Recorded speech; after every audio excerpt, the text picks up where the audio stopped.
नमस्कार प्यारे मित्रों। आज हम आपको जो है एजुकेशन पैटर्न के संबंधित आपको कुछ प्रश्नों का रिवीजन कराएंगे। तो ध्यान से देखिए और देखिए आपको कितने क्वेश्चंस आते हैं।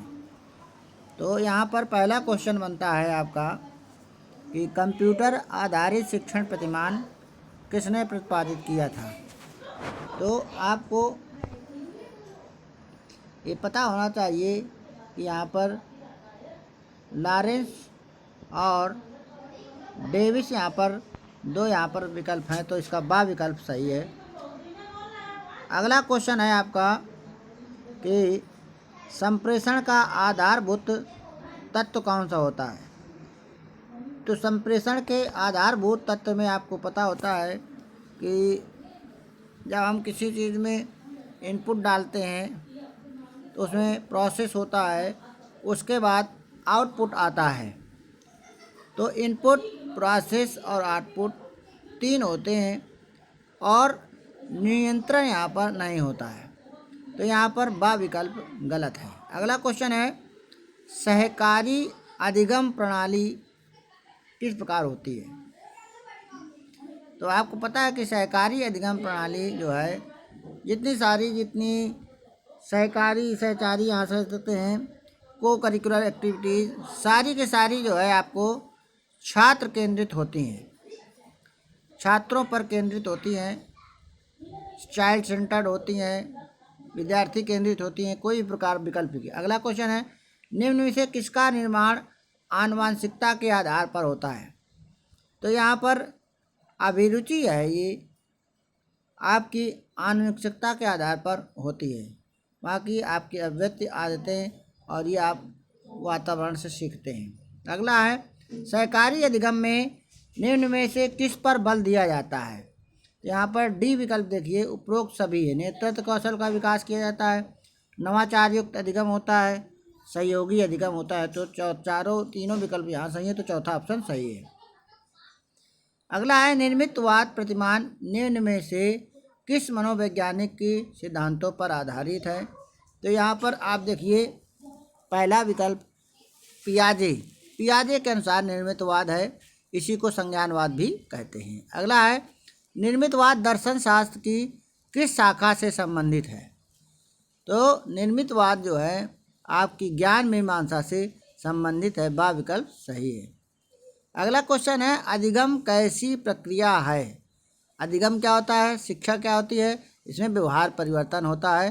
तो यहाँ पर संज्ञानवादी, आपको पता होना चाहिए कि अधिगम प्रक्रिया में संज्ञानवादी और व्यवहारवादी दो प्रकार के ही लोगों का वर्णन किया गया है और कोई नहीं है। अगला है व्यक्ति पर्यावरण और सामाजिक मध्यस्थता द्वारा ज्ञान निर्मित करता है, ये किस निर्मितवाद की मानता है। तो यहाँ पर आप सामाजिक जो है वाद की मानता है कि समाज में रहकर ही व्यक्ति सब कुछ सीखता है। सामाजिक जो है ज्ञान जो है सबसे ज़्यादा सर्वोपरि माना जाता है। और अगला क्वेश्चन है व्यवहार परिवर्तन प्रतिमान किसने विकसित किया था। तो व्यवहार परिवर्तन यहाँ पर हंट याद कर लीजिए, या व्यवहार प्रतिमानों के जन्मदाता थे। अगला है कौन सा प्रतिमान छात्रों को संप्रत्यय निर्माण व संप्रत्यय पुनः निर्माण में सहायक है। तो यहाँ पर दा विकल्प देखिए अग्रिम संगठन प्रतिमान। अग्रिम संगठन प्रतिमान के जन्मदाता कौन थे, ये कमेंट्स बॉक्स में बताइएगा। नेक्स्ट है संप्रत्यय लब्ध प्रतिमान किसने प्रतिपादित किया था। तो आपको संप्रत्यय लब्ध प्रतिमान जेरोम ब्रूनर ने प्रतिपादित किया था, और जेरोम ब्रूनर को आपने कहाँ पढ़ा है किस उसमें, तो उसको आप भी लिखिएगा। नेक्स्ट है शिक्षण प्रतिमानों को मुख्यतः कितने भागों में विभाजित किया गया है। तो शिक्षण प्रतिमान जो है 4 भागों में बांटे गए हैं। अगला क्वेश्चन आता है आपका कि अग्रिम व्यवस्थापक प्रतिमान, अग्रिम व्यवस्थापक या अग्रिम संगठक प्रतिमान के विकास किसने किया था। तो ये आपको डेविड आशुबेल ने किया था। नेक्स्ट क्वेश्चन है शिक्षण प्रतिमान किस भाषा का रूपांतरण है। तो ये टीचिंग मॉड्यूल्स है, अंग्रेजी है टीचिंग मॉड्यूल्स, उसी का हिंदी रूपांतरण है। तो यहाँ पर अंग्रेजी भाषा का हिंदी रूपांतरण है। नेक्स्ट क्वेश्चन है आगमन प्रतिमान के प्रवर्तक, आपको हमने पहले एक बार क्वेश्चन पूछा था कि आगमन प्रतिमान के प्रवर्तक आपके हिल्डा टावा हैं, और आगमन जो है विधि के जन्मदाता अरस्तु हैं, वो अलग है, और प्रतिमान के अलग हैं, दोनों अलग अलग चीज़ें हैं। नेक्स्ट क्वेश्चन है, निम्नलिखित में कौन सी शिक्षण प्रतिमान का कार्य नहीं है? तो यहाँ पर द विकल्प देखिए, सामाजिक कौशलों का चयन नहीं है, बाकी सारे के सारे विकल्प हैं। नेक्स्ट क्वेश्चन है, निम्नलिखित में से कौन सा शिक्षण का चर नहीं है? शिक्षण का कौन सा इसमें चर नहीं है? तो आप जानते हैं किसने शिक्षण को कहा था, ये हमें कमेंट में बताइए, किसने त्रिध्रुवी प्रक्रिया कहा था? उसमें बताया गया था कि आपका शिक्षक, शिक्षार्थी और पाठ्यचर्या 3 होते हैं। अगला क्वेश्चन है, निम्न में से कौन सा शिक्षण प्रतिमान का केंद्रबिंदु तथ्यों एवं संप्रत्ययों को अवबोध करता है? तो यहाँ पर जो है आपका पहला विकल्प सही है। नेक्स्ट क्वेश्चन है, निम्नलिखित में शिक्षण प्रतिमान का आधारभूत सवय नहीं है? तो यहाँ पर आ है उद्देश्य। नेक्स्ट है, शिक्षण प्रतिमान के तत्व कौन से हैं? तो यहाँ पर तीनों विकल्प सही हैं, द विकल्प यहाँ पर सही है। अगला क्वेश्चन है, निम्न में से कौन सा शिक्षण प्रतिमान विषयों के संप्रत्यय पे अध्यापन के लिए उपयुक्त है? यहाँ पर अग्रिम संगठन प्रतिमान है। नेक्स्ट क्वेश्चन है, बहु इंद्रिय अनुदेशन, इस संप्रत्यय का विचार किसने दिया था?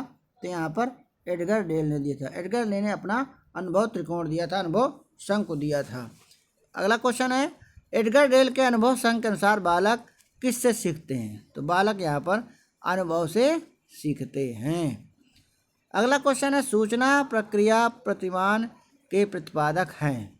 यहाँ पर काफ़ी जो है ग्रामेटिकल मिस्टेक हुई है, राइटिंग मिस्टेक हुई है, तो उसको आप इग्नोर कर दीजिए। तो यहाँ पर सैनन है। अगला क्वेश्चन है, पैनल परिचर्चा इस विधि का सर्वप्रथम उपयोग किसके द्वारा किया गया था? तो यहाँ पर बी विकल्प देखिए, 1929 में हैरी आवरस्टीट द्वारा। अगला है, बालकों की भाषण तथा संगीत की शिक्षा किस सहायक सामग्री की सहायता से दी जाती है? तो ये आपका ग्रामोफोन है। तो ये आपके तीनों चारों जो है सहायक सामग्रियाँ हैं, और ग्रामोफोन जो है आपका जो बार बार आपसे सीख सकते हैं, यहाँ पर संगीत की सहायता से दी जाती है। तो इस प्रकार आपने इतने सारे क्वेश्चनों का रिवीजन किया, जाना, समझा, और बहुत अच्छे क्वेश्चन है, आपको रिवीजन करिए। कोई प्रॉब्लम हो तो आप बताइए। धन्यवाद, नमस्कार।